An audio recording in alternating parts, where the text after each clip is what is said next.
خب این نقره رو دوستمان فرستاده، این نقره شمش میشه، شمش میره عیار سنجی، بر مبنای او عیار تصمیم میگیریم برش چیکار کنیم. حالا یا پولش مدوم یا ساچمه مدوم یا کار برمیداره. در هر صورت این نقره باید بره قالکاری ساچمه بشه که بشه قابل استفاده کرد. حالا عیارش هم مثل که 84. خب عیار ساعتش بالاتره. اینا همه رو من قاطی میکنم، شمشش میکنم، کار ندارم چی فرستادن. بر مبنای او عیار یک فکری به حالش برمیداریم، ولی دست آخر باید ساچمه بشه.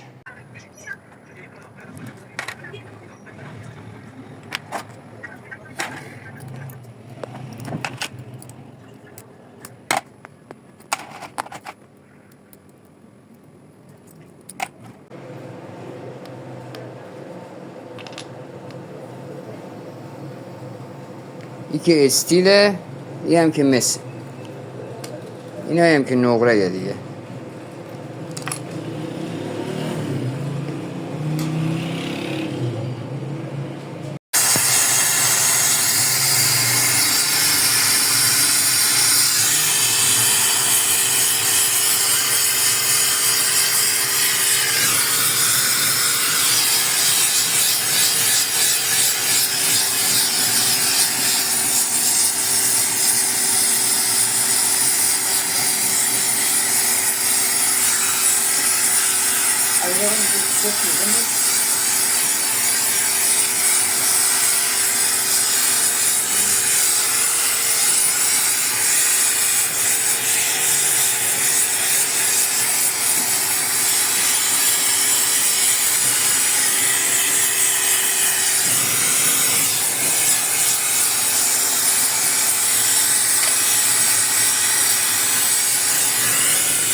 دوستان هم نتیجه آبکاری 132 گرم بود، شد 129 گرم. اینا هم که نقره نبود. این شمش قراره بره عیار سنجی که بعد از تعیین عیار ببینیم چه کار کنیم برش.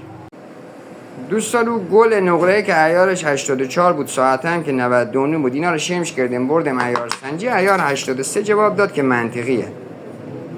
حالا این ما میتونیم 1% از این کم بکنیم پولش میدیم، چون این الان بره قالکاری. اولا که با 100 گرم نمیشه رفت قالکاری، باید 1 کیلو به بالا بشه، اما همین هم که 83 جواب نمیده، کمتر جواب میده.